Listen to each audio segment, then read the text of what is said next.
Guess I've been underestimating just how far some folks in the world, in the US and abroad, are willing to go to stop Elon Musk or to undercut Elon Musk. But it's getting worse and worse. Last night, John Oliver, according to this headline, John Oliver lobs insults at Elon Musk on Last Week Tonight. A man who can pull off pretty much any bad guy in a movie is the headline. Well, there is no doubt that Elon Musk has painted a big bullseye on his chest by being so vocal about so many things. There's also zero question that the current U.S. administration can't stand him and goes out of its way at every opportunity to demonize him and undercut his companies using the full power of the U.S. government. We've shown on this channel, the leftists in particular who hate free speech have a particular axe to grind due to his unfettered free speech on X.com. But as we head into an election year, I guess it's going to get a lot worse. Just overnight, we have the John Oliver situation with an extremely unfunny tirade against Elon filled with ad hominem attacks. And now we have the European Union starting an investigation into X for, are you ready? Listen to this. Senior officials from the European Commission said they were concerned about a range of new features that have been added to X under Musk, as well as the way violent content related to the Hamas attack on Israel was allowed to spread without consistently being labeled with a graphic content warning. Oh, by the way, this is from Wired magazine. I forgot to say that. EU officials also said they would be investigating if users on the platform are being misled about the trustworthiness of people who pay for blue ticks, a feature that was previously reserved for verified users, such as celebrities and public figures or journalists. Since Musk's takeover, the platforms like those are trusted sources. Oh my gosh, celebrities, public figures, and journalists. Those are our trusted resources. Oh my gosh. Since Musk's takeover, the platform has allocated blue ticks to paying subscribers, a feature that researchers say has been leveraged to spread scams and disinformation. Another focus of the investigation is whether Community Notes, X's crowdsourced fact-check program, can work in languages other than English or intervene fast enough during elections. Other concerns raised by the EU included the way users can notify X when they have seen illegal content and whether the platform is too focused on the English language in its content moderation operations. X has more than 2,000 English-speaking moderators compared to one Dutch-speaking moderator and one Polish, according to the tally accompanying this release, released last month. Oh boy, are you ready for this, world? Are we going to have, there's no investigation of Facebook, no investigation of TikTok.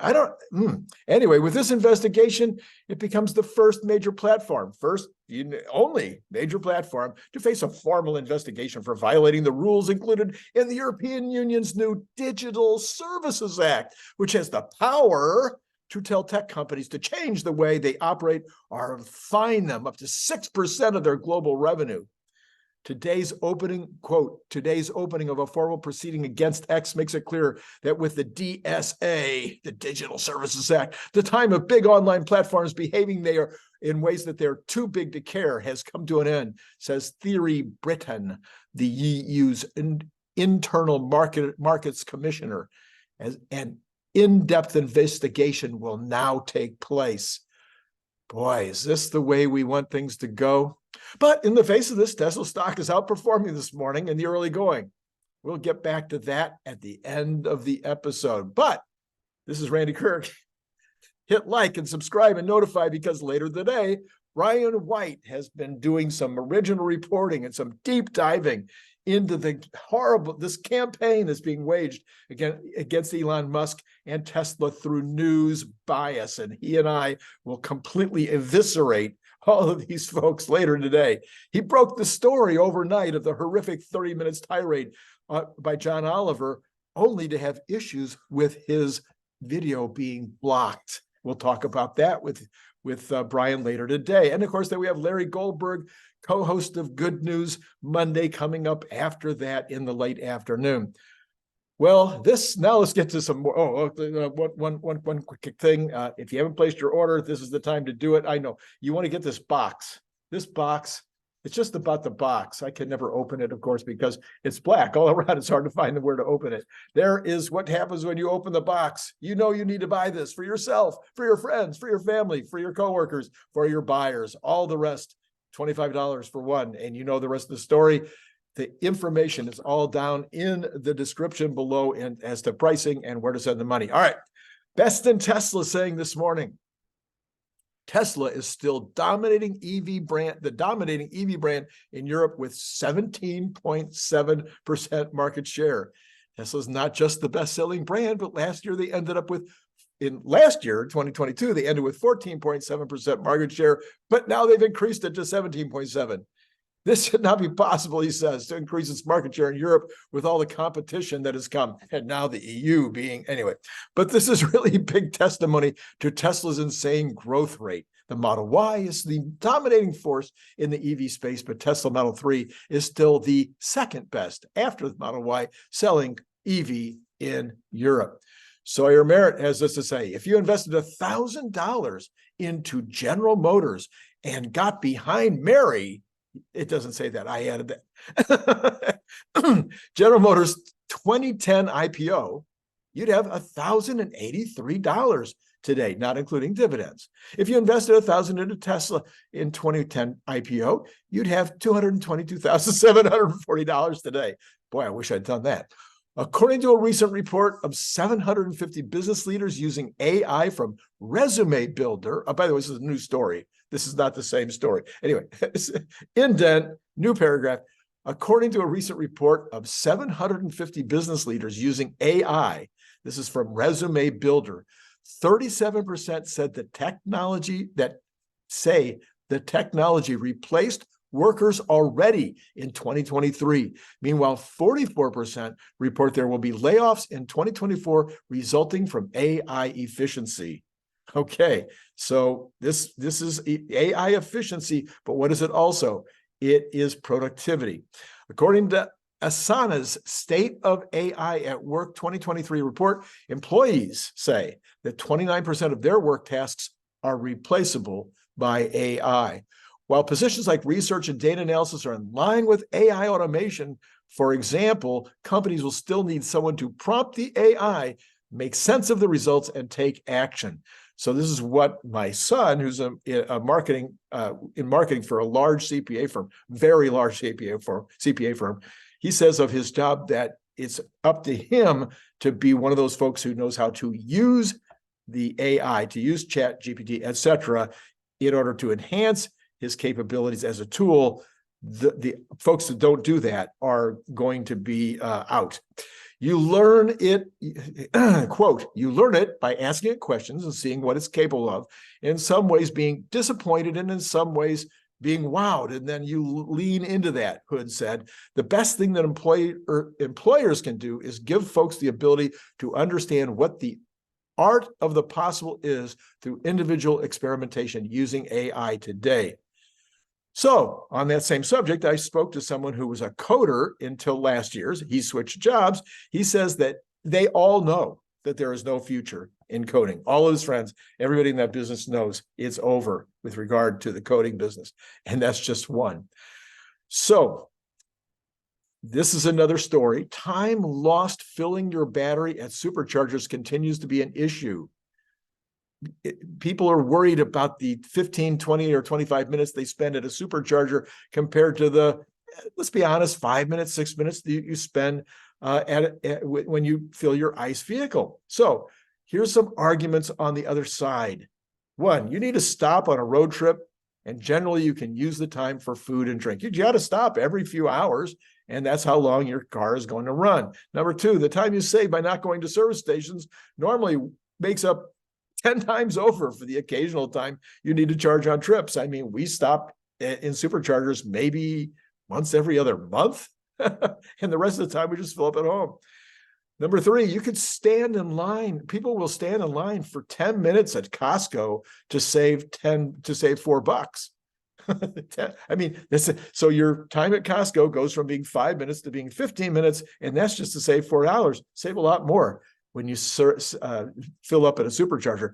Number 4, the savings of about 80% on your overall cost of energy versus gas pays for the occasional time you spend at supercharger stations. Number 5, a $100 tank in California. That's what it was costing a couple of weeks ago anyway. Now it's probably down to $75 for my car, for the Volvo. How much time, that $75 to $100 would take you 1.5 to 2 hours to earn the money to fill that tank. And number 6, how much time do you spend finding a station and then driving out of your way to get there? Where Tesla, it tells you right on your computer exactly how to get to the closest station, and even whether it's full or not, of folks trying to, if there's any chargers available. This is a news story, according to Bank of America Global Research, on Monday, it expects the U.S. Federal Reserve to deliver 4 25 basis points rate cuts next year, starting in March. Now, this is just one idea, one company, one analysis, and nobody knows what the Fed is going to do. But that is now kind of the general consensus is 3 times. Now Bank of America is saying 4. Other people are saying 5. The brokerage raised its quantum of cuts for next year to 100 basis from 75 basis points, with the central bank expected to lower rates in March, June, September, and December. That's their theory. It also raised the country's economic growth forecast on a quarterly basis by 0.5 percentage points to 1.2 for next year, driven by stronger consumer spending. Now, that's in line with the Fed, and the Fed has zero capability of forecasting. They've proven this over and over and over again. So if they say 1.2, it's probably going to be 2.4 or 0. I'm just saying. Incoming data is signaling the U.S. economy can enjoy both modest growth and disinflation simultaneously. Bank of America's U.S. economist Michael Gapin said, yeah, it did it all through the late 80s, all through the 90s, had disinflation and also modest growth. Where are the markets now? Let's check out where we are after all of that.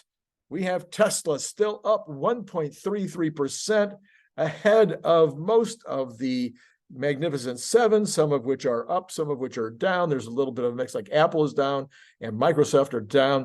We've got the Dow up 0.05%. We got the NASDAQ up 0.18 and the S&P up 0.29. Last time I checked, the Russell was actually down this morning, but Tesla leading, being ahead, outperforming this morning in spite of all of the FUD and the negativity and the efforts by those who don't like Elon or for whatever reason don't like Tesla, trying to destroy what he is building, which is going to help humanity and help basically solve the issues that they seem to be most concerned about with regard to the environment. Anyway, let's turn those into points. We got the Dow Jones is up 20, the NASDAQ up 26, and the S&P up 13. Tesla is up $3 at $256.52.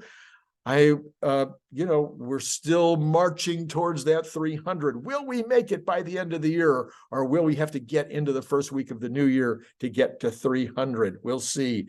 We're still watching to see what happens there. All of the Cathie Woods are up this morning, mostly by very small amounts, less than 1%, but they're all in the green this morning. Okay, let's look at the rest of the numbers.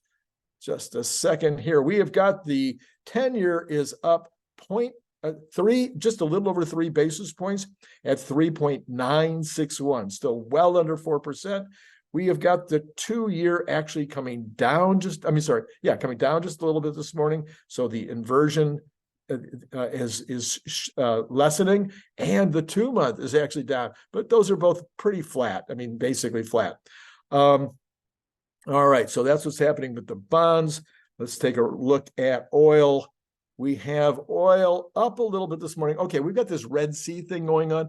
I don't know if you're paying any attention, but right now, pretty much no commercial shipping, including oil tankers, are willing to go into the Red Sea. And so that's limiting the number of ways that oil can be delivered. And so right now that's causing oil to go up a little bit. We're still sitting at 73.90, which is within my trading range. But if that whole situation continues, we could see popping up a little bit more. Natural gas is up this morning 3.69%. So that might also be reflecting some of this activity that I just was talking about. Then we go over to gold, which is basically flat this morning at 2036, kind of where it's been. We've got the dollar. Dollar is slipping a little bit this morning. We have got Bitcoin down 508, sitting at 41.5, and we have got we talked about all the Dow and the S&P and NASDAQ still about where it was last time we checked. So let's go back. I always have to throw in copper. We can't forget copper. Where we got copper is actually down this morning, down 0.41%. Going back to Tesla just to see the directionality over a little bit of time here. I love to see what happens in the morning first thing. So we're still sitting at about $3 up this morning, although there's a little topping off. Okay, so again, I mentioned last night, you might think you've already heard everything that you want to know about Optimus based on the video that came out last week. But Scott Walter is still deep diving into it. You might have seen Gibbs, John Gibbs, Dr. John, and he did a video on it last night. So there's still lots of stuff coming out about Optimus. But I assure you, the video I did yesterday in the morning is key. It's key to the stock price. You want to see it. The mainstream media, of course, has not covered the video at all. There's still nothing, no headlines in the mainstream media about the Optimus. But you want to take a look at that video. I'm going to put that video right up here. Okay, and then a little bit more. Yes, did I mention I've got my co-host lined up now for Tuesday night on Good News Tuesday, and that is going to be Nick Gibbs. We got John Gibbs and Nick Gibbs now. Are they related? I don't know. Anyway, maybe if they check their family trees. Reminding you again, it's time to get this. Plenty of time. I'm sending everything out that's over. I've got some glitches in my thing right now. I hope you're not seeing that. So we've got anything over two and over, it goes out by special handling. So you can order even through Wednesday, Thursday, and get it by Friday, Saturday. So if you buy more than two or more, if you buy only one, it'll go out by regular unless you add an extra $5. So if you want to buy one, but you want me to send it out by special handling, then add $5, send me $30. All right, so normal thing right now would be 25 for one, or 30 if you want the special handling, 45 for two, 65 for three, 90 for four, 110 for five. And but even on the large orders, if you buy 10, the East Coast is shipped from the East Coast and the West Coast is shipped from the West Coast. So that even reduces the number of days to roughly 2 to 3 anywhere in the country. Okay. What else is there? Oh, yes. The one last look at Tesla before we conclude. Now up $3.45, $256.95, heading towards 260. Let's see if we can get to 260 today so that we can really make some progress towards getting to 300. That's been great talking to you.